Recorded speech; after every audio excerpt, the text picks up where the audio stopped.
There was a lady in the north country, lay the bent to the Bonny Broom, and she had lovely daughters three. Fa la la la la la la la la la.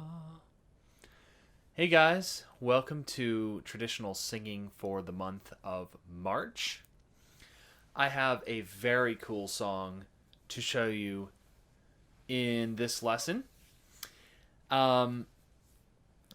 I am going to teach you the song and the melody and go through some of the lyrics and all that stuff.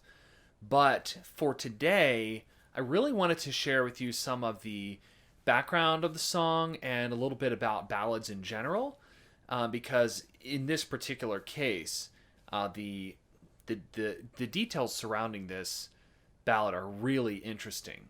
So you'll have to bear with me. I might sort of go on a couple of rants, but I've got them roughly sketched out on this notepad here, so I'll try to stay on topic. But there's just so much interesting stuff about this song. So you just heard one tiny little strain of the song. The song is called "Lay the Bent to the Bonny Broom." And first I will explain the title, don't worry. But first I want to tell you how I came across the song and what piqued my interest in it. So I was poking around in an online archive of field recordings that were made by a song collector named Alan Lomax. So Alan Lomax is one of the most well-known and important song collectors. He was active in the 40s and 50s, maybe 60s, I'm not sure. But basically middle of the century. And he traveled all around the so-called Anglosphere, the British Isles and North America, and basically took recordings of mostly older people, but not necessarily. But he took recordings of people singing traditional songs, ballads, and even reciting poems, stories, or playing instrumental music. So he created this vast body of invaluable art, basically, of information that we can use to study these oral and oral traditions. So anyway, a lot of the stuff is available online in various archives, Library of Congress, stuff like that. So, by the way, I will give you a link to what the archive I was looking at. So I happened across, I was looking at a collection of Irish songs in the Alan Lomax recordings, and I happened across this one that was titled "The Bent to the Bonny Broom," and I thought to myself, what on earth is that? That sounds kind of interesting. I'm always attracted to these weird titles. So I clicked on it and it said sung by I. Gledhill, or Gledhill, I'm not sure how to pronounce it. No information on who that was. It was recorded sometime between 1951 and 1953 in Dublin. So I was thinking, it's probably an Irish song. It sounds like it's an Irish singer. So I click on it and it definitely was not an Irish song. And it definitely was not an Irish singer.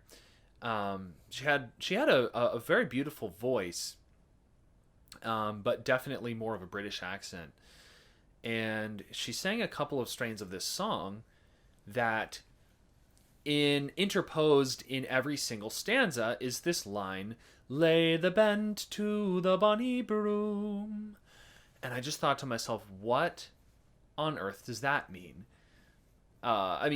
First of all, what's a Bonny Broom? I did know that, and I'll explain that later. But what would it mean to lay a bent to such a broom? And why is this refrain coming up in this song? Unfortunately, that version of the song was actually incomplete, so I didn't get the whole story, but I was fascinated. So I looked it up on some other sources and took a look through some of my books and stuff. And basically found out that this song, "Lay the Bent to the Bonny Broom," is part of a ballad family, or what you can actually just call a ballad. And what I mean by that is there are multiple versions of an original ballad that exist today that are all descended from that original ballad, but which may not sound anything like each other. So think of it as being like a family tree, almost like a taxonomical sort of classification. So ballad doesn't mean any one recording. It doesn't mean any one performance. It doesn't mean even any one set of lyrics. And it does certainly not mean any particular tune. Rather, it refers to a sort of living tradition of a particular story that has survived through, a certain amount of time, and in many cases crossed an ocean, and the characters' names might have changed, the place names might have changed, in fact, certain details of the story might change, the meter might change, the tune actually changes quite a lot, and in a lot of cases, the title of the song also might change. But song collectors and folklorists and scholars in this area, what they do is they look at all the existing versions of what they are proposing might be a proto form of a ballad, and they try to trace, okay, well, this version has all these peculiarities. If we go back 20 years, we can see that those evolved from an earlier singer that changed something slightly from the person they learned it from. And then we go back a little bit more and we see, the words were corrupted when it was printed on a broadside ballad, incorrectly perhaps. Or go back further, okay, this is how it changed when it came over the Atlantic Ocean. Or, okay, here's where it might have changed as a result of someone mishearing a lyric that, could easily be misconstrued. Like, for instance, in the lyric, "Lay the bent to the Bonny Broom," if I don't re-articulate the T of to after the word bent, it sounds like I'm saying lay the ben or ban to the Bonny Broom. Listen, lay the ben to the Bonny Broom, ben to... If I combine those T's into one T, it easily could be bend, ben, ban, bairn. And those variations do, in fact, come up for this very song. So anyway, researchers will look into the lineage of each version and try to see how could they be the same as each other, and where is the common ancestor. It's just like taxonomy. So as it turns out, this particular song that we're looking at today, "Lay the Bent to the Bonny Broom," is one descendant of a very well-known ballad family, which was classified by another famous song collector and, I guess, what would you call him? Folklorist. He was actually an English and math professor at Harvard, whose name was James Francis Child. I can't think of how to describe him. I guess folklorist, or he was interested in literature and poetry. He was actually a brilliant person, graduated top of his class at Harvard in the 19th century, I think 1870s or so, when he was getting started. Anyway, so this guy, James Francis Child, was not the first, but one of the first people to really collect a huge body of what he called English and Scottish ballads, and anthologize them, and categorize them, and number them, and publish them for the general public. So how is this connected to what we're talking about today? Well, it just so happens that "Lay the Bent to the Bonny Broom" is a descendant, or a version, I guess you could say, of Child Ballad number 1, which was called "Riddles Wisely Expounded." So, that being said, I'm going to sing a little bit of the song, and you'll hear a little bit more of why it's called Riddles Wisely Expounded. So you already heard the introduction. A lady lived in the north country, lay the bent to the Bonny Broom, and she had lovely daughters three. Fa la la la la la la la la la. And then it goes on. I'm going to skip a couple verses. I'll just describe to you what happens. A knight arrives at the lady's house. Of course, she has the three lovely daughters, as it says. A knight of noble worth arrives, and the eldest daughter lets him in. So they each sort of perform a task relating to this knight. You'll see how it ends. The oldest daughter lets him in. The second daughter makes his bed and spreads the sheets, and the youngest daughter goes to bed with the knight, as often falls to the youngest daughter to do for whatever reason. Anyway, now here comes the part of the song that explains the Riddles Wisely Expounded title. So after this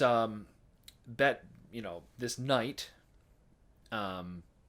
with the knight, he says, "If you will answer me questions three, lay the bend to the Bonny Broom, it's then, fair maid, I will marry thee. Fa la la la la la la la la la." Now, that seems nice enough. So he just this knight, I guess, seduced this young lady, and then he's being a gentleman and offering to marry her, but she has to answer three riddles or questions first. So this is where we get into the riddle game. These matrimonial arrangements back in the day were very different than what we have today. Great fun for songs, though. And then he says, "Oh, what is louder than the horn? Lay the bend to the Bonny Broom, and what is sharper than a thorn? Fa la la la la la la la la la." Now remember, the "lay the bent to the Bonny Broom" part is not part of the narrative of the lyrics. That's just an interposed refrain that I will explain, don't worry.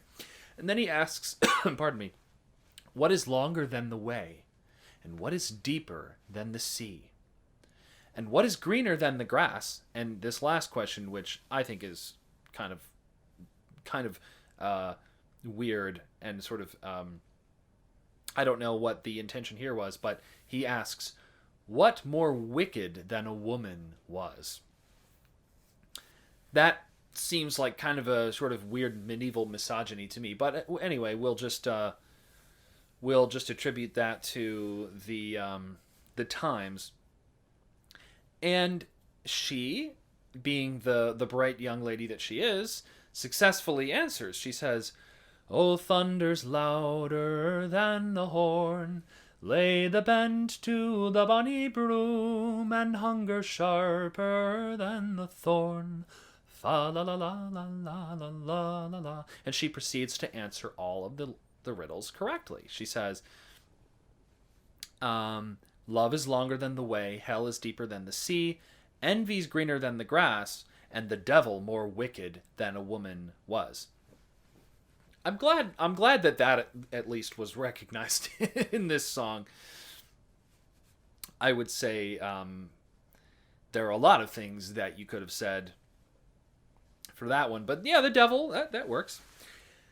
Anyway, so this song falls into the category it's a type of ballad that is called a riddle ballad, or there's another name for it that I think I wrote down in my notes here. Did I write it down? No, I don't think I wrote down, but I think it's called a battle of wits kind of thing. Now, we need to talk about the deeper meaning of the song. And by the way, I left out the ending on purpose because I want that to be revealed at the proper time. So, because we know that she answers all the questions correctly. So now, before I reveal the ending, we have to talk about Lay the Bent to the Bonny Broom. And the history of, well, we have to talk about the history of this ballad and why that refrain is in there and what it means. How can I describe this without giving it away right away? Because I want it to be, I want you to have the same sense of discovery that I did. So basically, I started looking into the history of this ballad group, or honestly, to be more simple, some people just call it a ballad, Riddles Wisely Expounded, one version of which is Lay the Bent to the Bonny Broom. So I started looking into the history of this thing, looking online. A great website for that is a website called Mainly Norfolk. Basically, if you search the name of any ballad and look through the different search results that Google has, click on the one that says Mainly Norfolk. That'll give you some of the best info. So I looked on there and I found out that the song is also called sometimes the Three Sisters, which kind of makes sense because there's three sisters. And of course, Child called it Riddles Wisely Expounded. It's also called Lay the Bent to the Bonny Broom, as we know. And it is also known as a variety of different names involving plants. Like, for instance, juniper, gentle, and rosemary. I don't know if gentle is a plant or just an adjective in that case, but we know that juniper and rosemary are plants.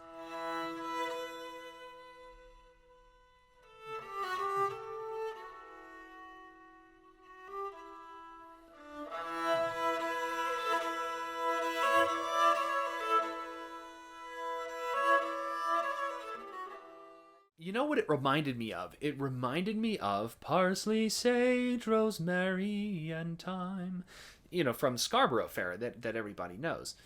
And so I clicked a few more clicks, and I basically learned that there's a very common theme in sort of Anglo-Scottish ballads of a plant-based refrain. Or, as these things are called, a burden. A refrain is sometimes called a burden.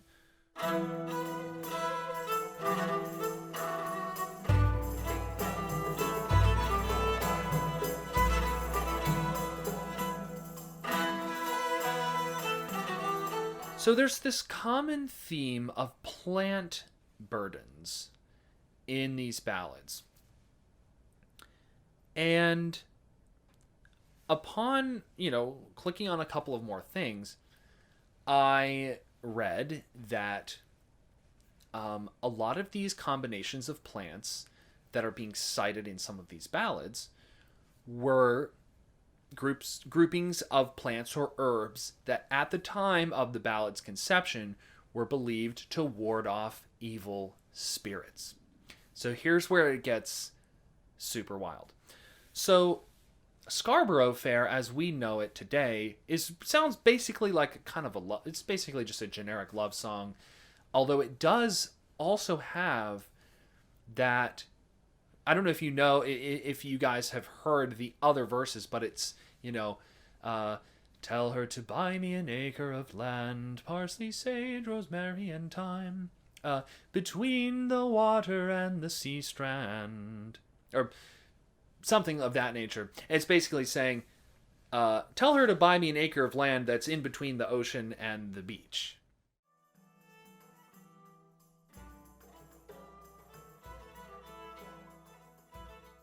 Basically, there's a list of impossible tasks.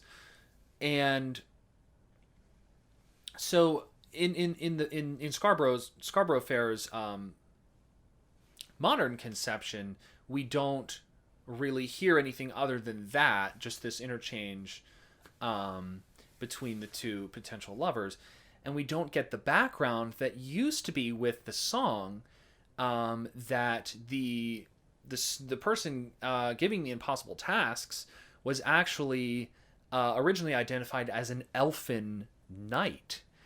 That's another child ballad. So just to be clear, I'm talking not about Riddles Wisely Expounded. I'm talking about Scarborough Fair and what it comes from.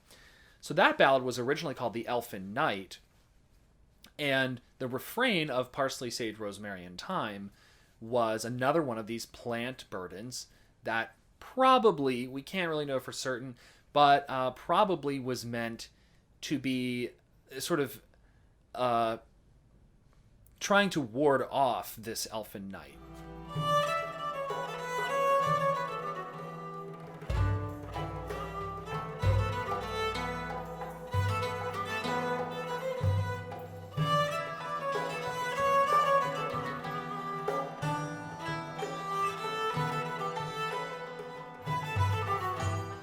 Elfin in this case means probably like from the fairy world, probably up to no good. Not exactly like demonic or anything like that, but definitely not someone that you want to be promising your hand in marriage to.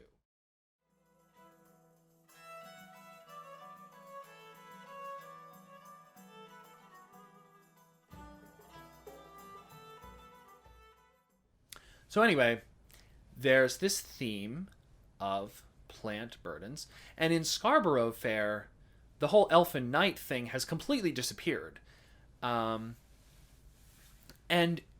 the interesting thing about that is that oftentimes in songs about visitations from spirits or fairies, or sometimes, elfin figures, or even fiends, foul fiends or sort of demonic figures, that spirit is not mentioned or named or really even referenced in the song directly because, so the idea goes, people at the time of the ballad's conception thought that naming that being might summon it, which is not something you want to do.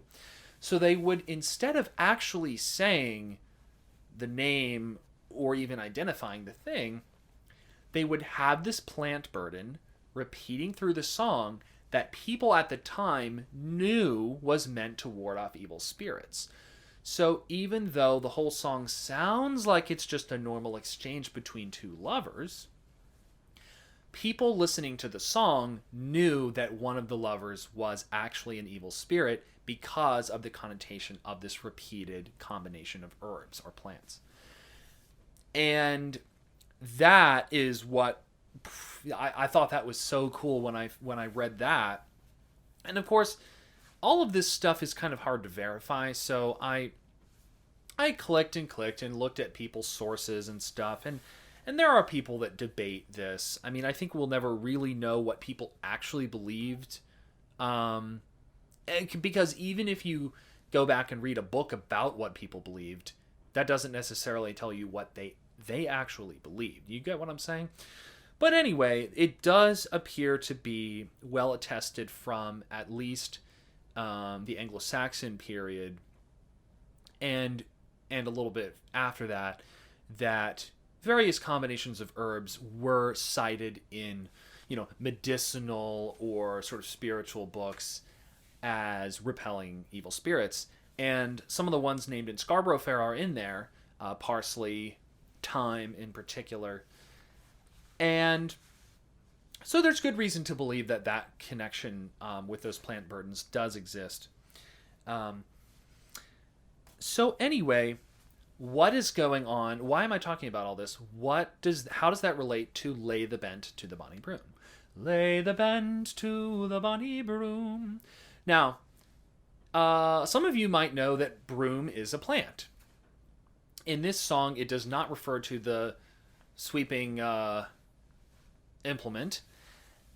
It actually refers to a flowering shrub. I think it's a genus of shrubs that grows actually all over the northern hemisphere of Eurasia, I believe, and even North Africa. But anyway, so it's a green shrub with yellow flowers, but the twigs were often collected and used for various purposes around, like a village kind of setting, like a village, like a peasant kind of home. And one of the things that you would do with these broom twigs was bind them together and make a little, what we call today a broom. And if you put a broomstick on it, then you had a full-size broom. But so the implement is named after the plant, is what I'm trying to say. Anyway, so the broom is a plant. Okay, so lay the bent to the Bonny Broom. That's half of the equation. And apparently, I did not know this at all before, but I learned that bent is also a plant. It's kind of grass. Sometimes you'll hear it called bent grass. And now this is where it gets into the realm of stuff that I personally can't verify, but I saw cited in some sources. Excuse me. In particular, there apparently was... What is this thing called? Oh, boy. Oh, I think I forgot to write it down.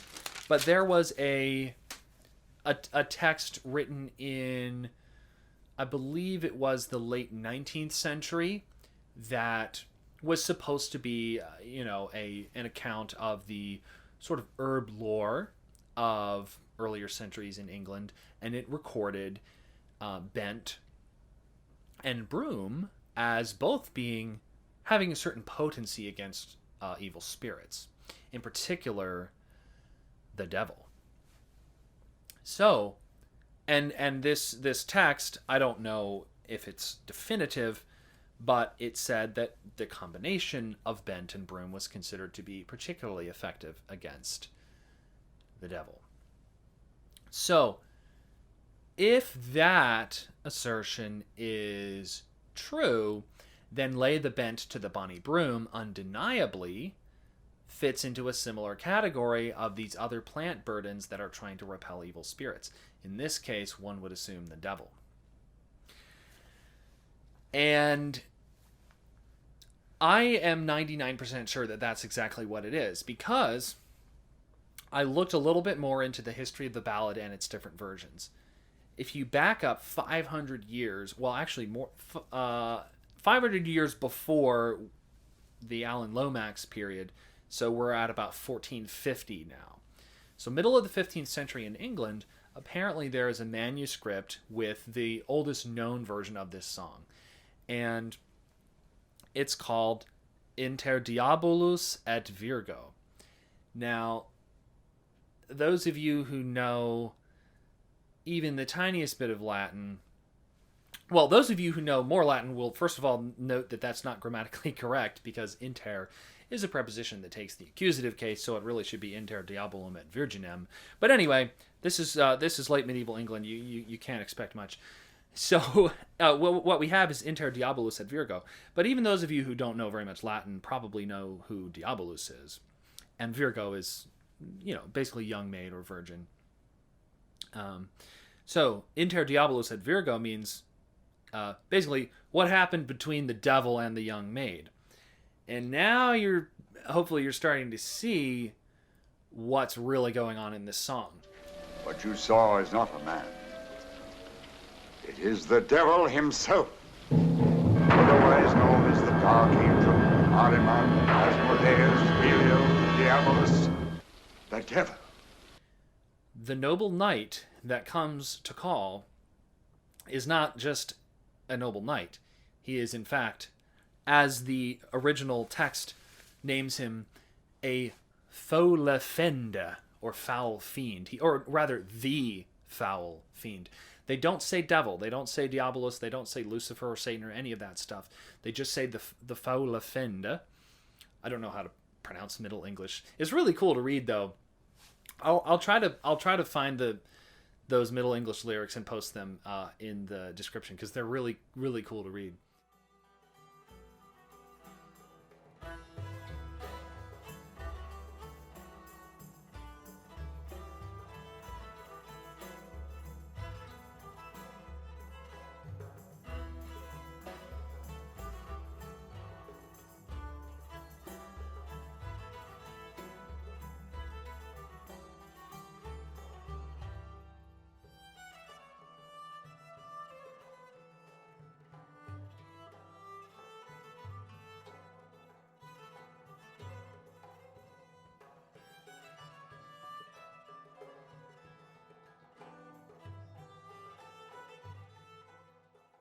Listen to the last couple verses. So she answers the last riddle. Envy's greener than the grass, lay the bend to the bonny broom, and the devil more wicked than a woman was. Fa la la la la la la la la la. As soon as she that fiend did name, lay the bend to the bonny broom, he flew awa in a blazing flame. Fa la la la la la la la la la. So that's kind of an interesting ending, because it almost sounds like, in this particular version, I think the original storyline is actually a little bit corrupted and kind of mixed up, because here it sounds like she naming him in the answer to the riddle, she says the devil's more wicked than a woman. It almost seems like that is what shoos him away, rather than the correct answering of the riddles. But in the original version, in the original story, it was one of those situations where the riddle game, if the young maid wins the riddle game, the devil, goes away and leaves her alone. So this is an example, and the version I'm singing right now is our lyrics that I got from a recording by Jean Redpath, who's a Scottish singer. She recorded this version in, I think, 1981 or 2 from an album called Lowlands, and I'll post all the links to everything I'm talking about in the description. But I liked this version that Jean Redpath sings. It was a little more concise than some of the more excessively long versions. But the story is kind of confusing, because it seems at first that if she answers all the riddles correctly, that the devil will marry her. But I suppose maybe that's just what he's telling her, to get her to engage in the riddle game, and then in reality he's hoping that she'll trip up, miss one of the riddles, and then that will actually mean that he will have possession of her for whatever reason. But if she, and as is the case, she answers all the riddles correctly, and then he apparently is obligated to he flew awa in a blazing flame. So anyway, at its heart, this is a ballad about a visitation from the devil, which is pretty spooky. It's pretty spooky if you think about it.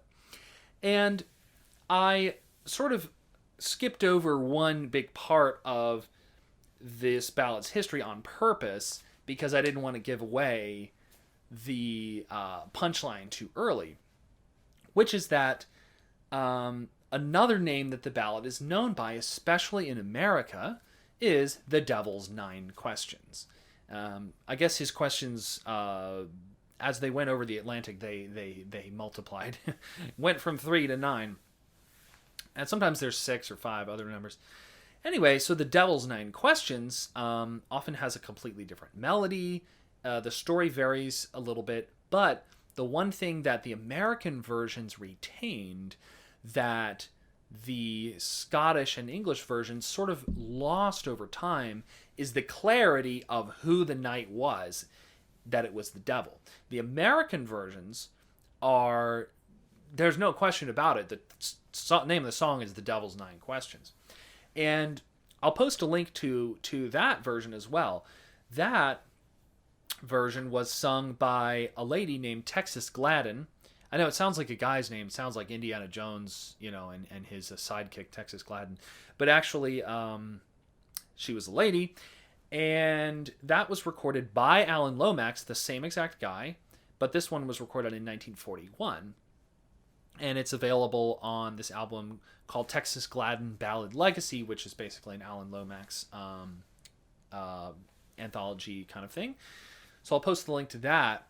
Completely different melody. A lot of aspects of the story are changed, but you can tell the story is specific enough and the riddles follow such a similar format that it's very unlikely that people in America who, well, we know they came from England and Scotland anyway, these particular people, their ancestors, it's very unlikely that given the history, the heritage there, that they would have come up with almost the exact same story in the song without it being, the very same story that they took with them. So we have Lay the Bent to the Bonny Broom. Sometimes it's called the Three Sisters. We also have, sometimes it carries, instead of the bent and the broom thing, it'll carry the juniper and rosemary refrain. Same idea though. Plants that were meant to ward off evil spirits. And then we have the Devil's Nine Questions, which is often sung in America. And in some of the versions, the plant burden is actually replaced by a number-based refrain. For instance, one of them goes, sing 99 and 90. So there were these combinations of numbers, I guess that in numerology or what have you, we're supposed to do the same thing, fend off evil spirits. So you'll find it also as sing 99 and 90 or something of that nature. So anyway, that is the story of this ballad that started out, as far as we know, in the 1450s, around 1450, we don't know the exact date of that manuscript, as a piece called Inter Diabolus et Virgo, in, like I said, bad Latin. I don't think that one had a tune ascribed to it in the manuscript. I'll have to check if I can actually get my hands on a photo or a facsimile of that.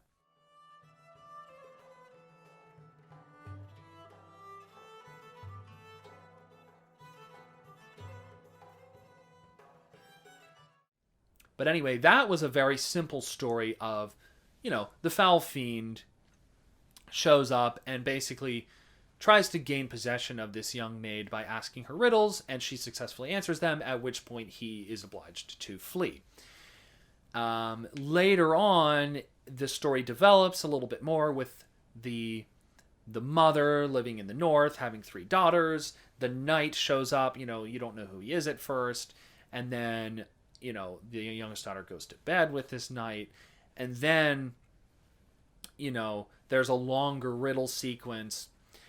But the interesting thing is that in some of the later English and Scottish versions, I think I already hinted at this, in particular because sometimes the devil's not named in the song for the reasons I said, the idea that this suitor was in fact the devil is dropped from some versions. And in a lot of the later versions, it actually just becomes a very normal tale of the knight, comes, seduces the young maid, and then she successfully answers the questions, and then they get married, and it's just a completely normal situation, and he's not the devil at all. In fact, there was no suspicion that he was ever the devil.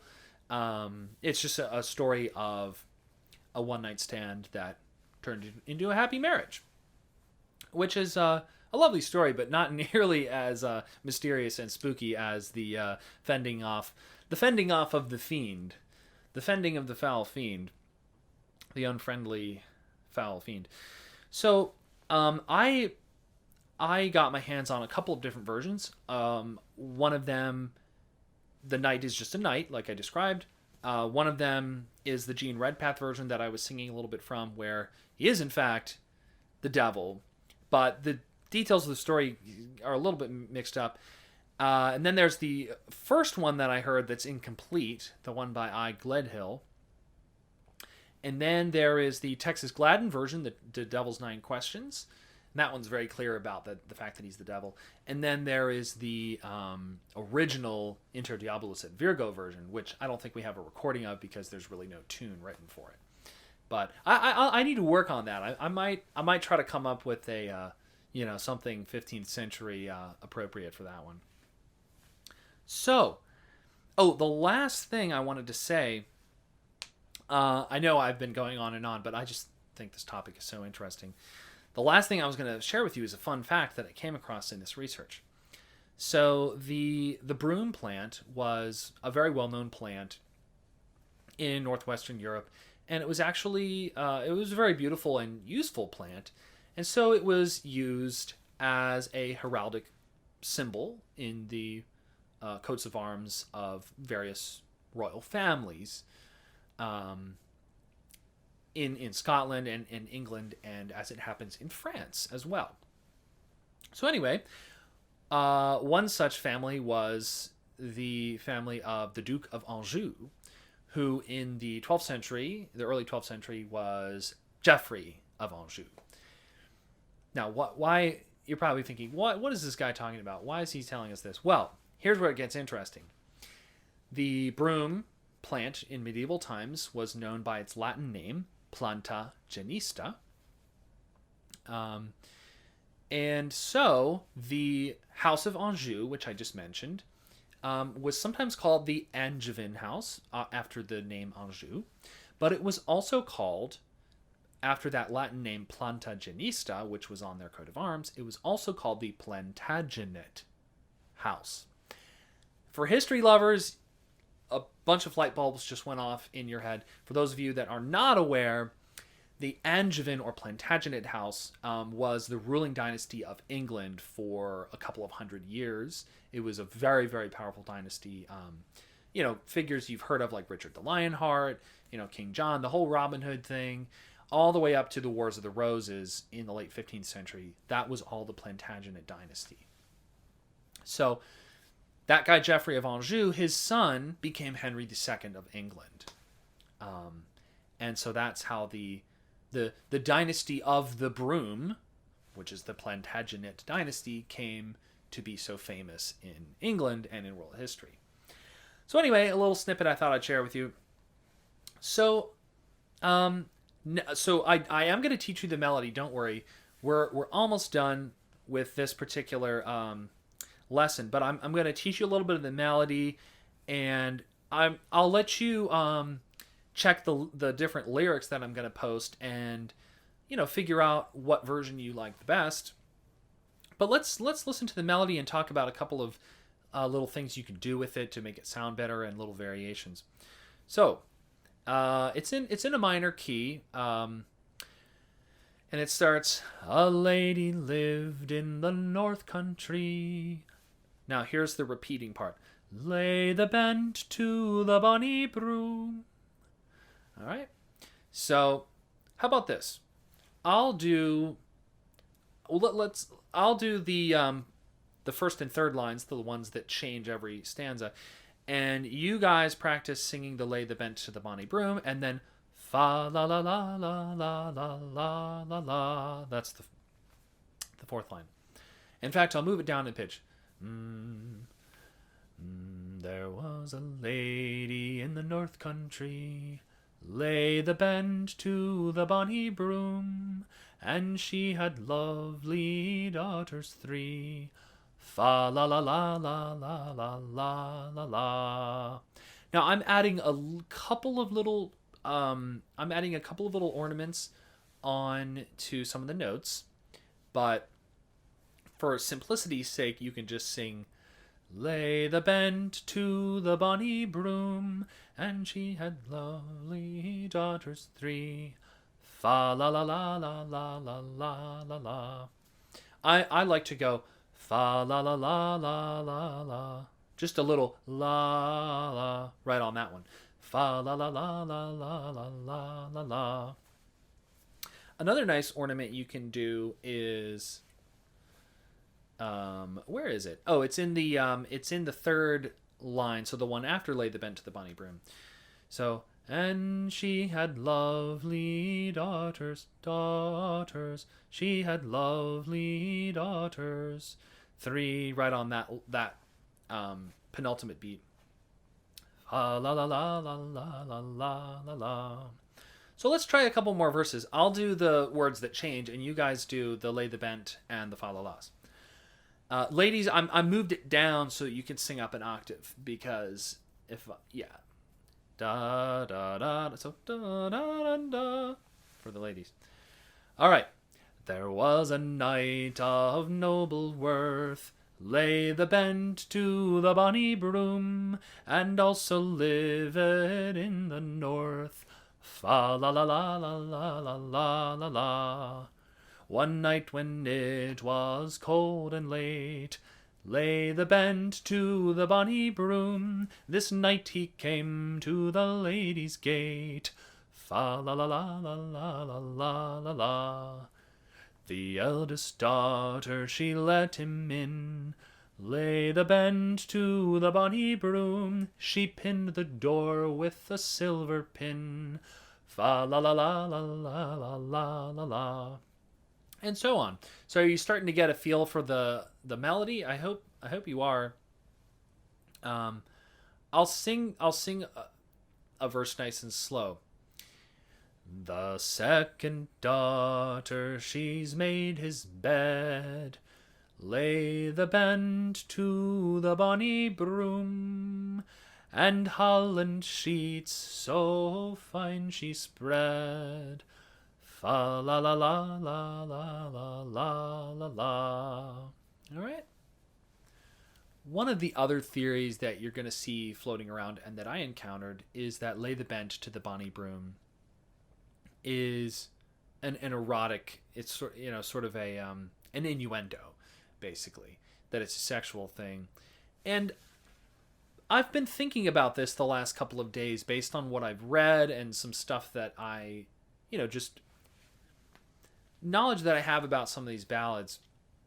And I think that if it has that connotation, it acquired it after the fact. In other words, I'm pretty convinced that originally it was one of these plant burdens about repelling evil spirits, especially if you look at the 1450 version. It's very much about the devil.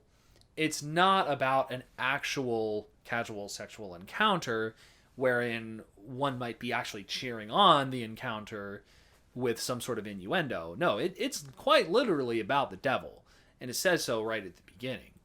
So the idea that this refrain would be cheering on this sexual encounter, I don't think so.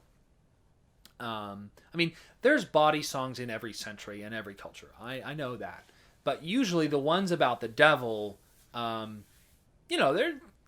took that stuff pretty seriously. You really didn't want to get involved with the devil in that way. So I think that the refrain was originally about warding off the devil, but then as knowledge of that herb lore died out, and sometimes the devil character, as we noted, completely faded out of the song altogether, then did a large variety of people think that Lay the Bend to the Bonny Broom meant, go to bed and have sex together? Sure. I mean, that I'm sure tons of people thought that. So I'm not saying that no one has ever interpreted it that way. They definitely have. But I think originally it had that more mystical meaning, which I think is really cool. So anyway, a couple of things that you can do with this melody. One of them, if you were paying attention, you'll notice I already did, which is a little variation. Sometimes I go da da da da at the beginning. So those first three notes are pickup notes to the main beat. Da da da da, right? It's almost like and 4 and 1. Except it's in 3, so and 3 and 1, 2 and 3 and 1. But instead of going da da da da, you can do da da da da. You could even go da da da da. So think of those as being, the first option is 5, 3, 2, 1. So you're starting on the low fifth, and then you're going 3, 2, 1. That's the original. Or you could go 3, 3, 3, 2, 1. So 2 of the same note. Or you could do a straight scale, 4, 3, 2, 1. So here's how those would go in context. The second daughter, she's made his bed. Or the second daughter, she's made his bed. Or the second daughter, she's made his bed.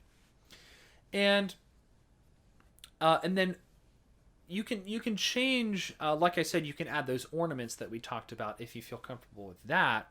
And the thing about ornaments is they don't have to be like amazingly precise all the time. Sometimes just a little inflection can give the song a little bit of extra pizzazz. So, the youngest daughter, so fair and bright, so fair, right fair.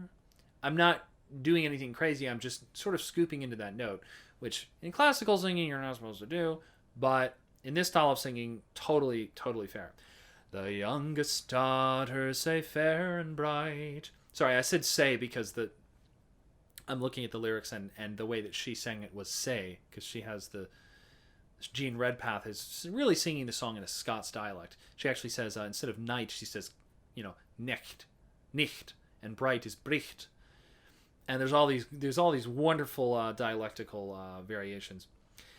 Anyway, and then the other kind of variations that you can put in the song are rhythmic. And this is actually kind of the coolest aspect of the song, I think. The way that I was singing it so far is with one beat of rest between each line. A lady lived in the north country, lay the band to the Bonny Broom, and she had lovely daughters 3. Fa la la la la la la la la la. But it sounds really cool to actually not do that rest after certain lines. So let's say, for instance, I'm not going to do the rest after lines 1 and 3. So line 1 will feed right into lay the bent to the Bonny Broom. And then we will pause after line 2.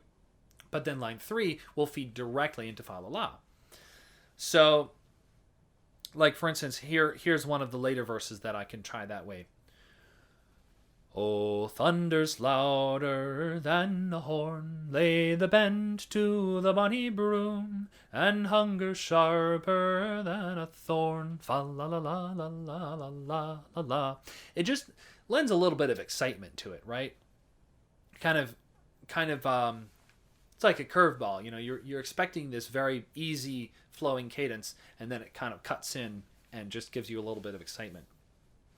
The very last thing I wanted to say before we call it a day is if you listen to the versions that I'm going to post in the description, you will hear a pretty wide variation of not only the literal words of the story and the tune, but also accent and dialect.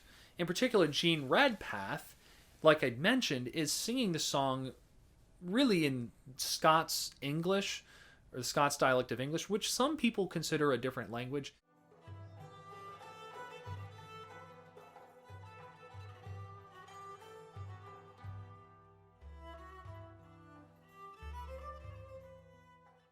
But anyway, so in terms of the dialect, I wanted to share with you what I do when I learn a song that's performed in a very obvious thick dialect or accent.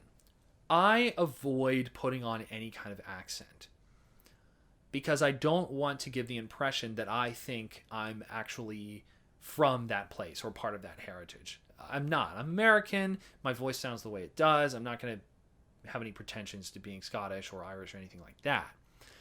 I will, however, use it's a kind of a neutral accent. It's called a mid-Atlantic dialect. It's what old Hollywood actors and orators and presidents and basically people that were coached in speaking used in the first half of the 20th century. So if you listen to old movies like Jimmy Stewart, Humphrey Bogart, Katharine Hepburn, all those old movie stars, they don't sound British, but they also don't sound like your normal Americans.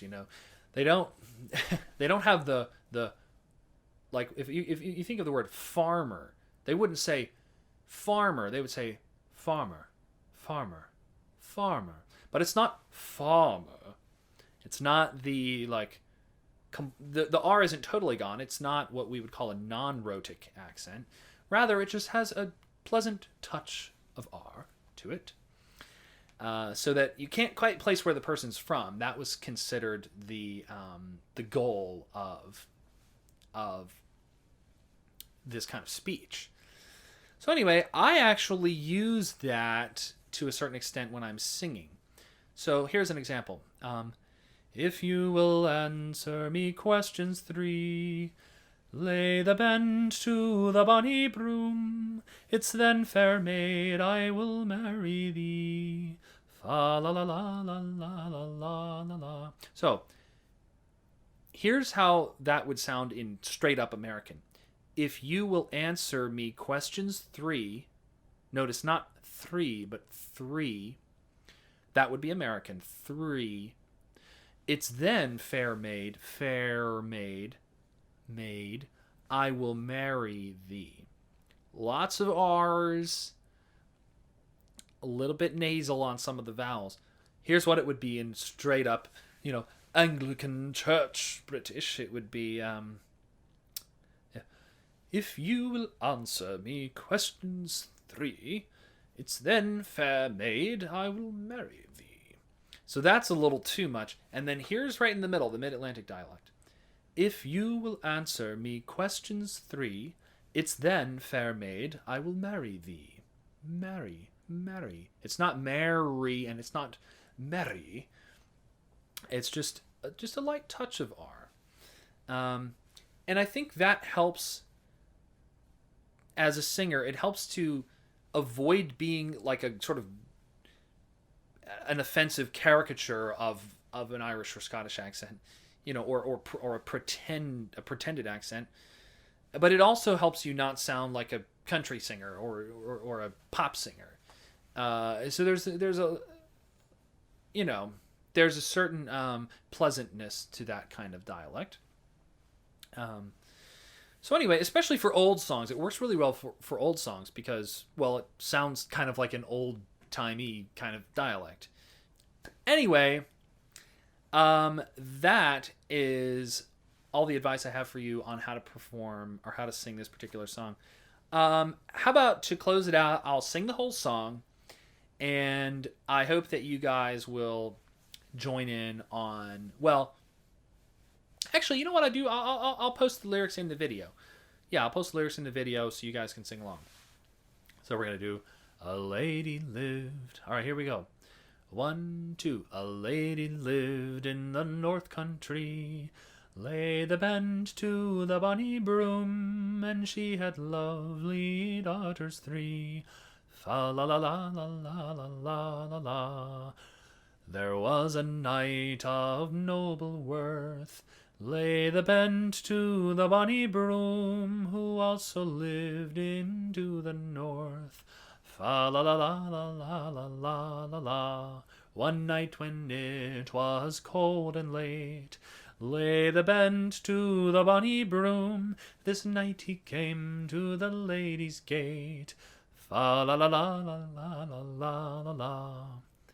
The eldest daughter she let him in, lay the bend to the Bonny Broom. She spinned the door wi' a silver pin. Fa la la la la la la la la la. The second daughter she's made his bed, lay the bend to the Bonny Broom, and holland sheets so fine she spread. Fa la la la la la la la la la. The youngest daughter, sae fair and bright, lay the bend to the Bonny Broom. She lay abed with this noble knight. Fa la la la la la la la la la. If you will answer me questions 3, lay the bend to the Bonny Broom. It's then, fair maid, I will marry thee. Fa la la la la la la la la la. Oh, what is louder than the horn? Lay the bend to the Bonny Broom. And what is sharper than the thorn? Fa la la la la la la la la la. And what is longer than the way? Lay the bend to the Bonny Broom. And what is deeper than the sea? Fa la la la la la la la la la. And what is greener than the grass? Lay the bend to the Bonny Broom. And what more wicked than a woman was? Fa la la la la la la la la la. Oh, thunder's louder than a horn. Lay the bend to the Bonny Broom. And hunger sharper than the thorn. Fa la la la la la la la la la. And love is longer than the way. Lay the bend to the Bonny Broom. And hell is deeper than the sea. Fa la la la la la la la la la. And envy's greener than the grass. Lay the bend to the Bonny Broom. And the devil more wicked than a woman was. Fa la la la la la la la la la. As soon as she the fiend did name, lay the bend to the Bonny Broom. He flew awa in a blazing flame. Fa la la la la la la la la la. All right, guys. I hope you had as much fun with that one as I did. I know we ran a little bit long in this video, but I really hope you enjoyed all of that folklore and history and research and other cool information surrounding this song. My goal with this video is just to inspire you to get into this stuff as much as I am, because I find it to be a very fulfilling experience. These songs are not just music, they're also about humanity and our fears and, you know, our fears and struggles, and it can show you a lot about, you know, what has changed about us in the last 500 years and what's the same. So it's very interesting stuff. Anyway, that's all I have. So a bunch of links are going to be down in the description to check out more stuff about this song, and I hope to see you guys next time.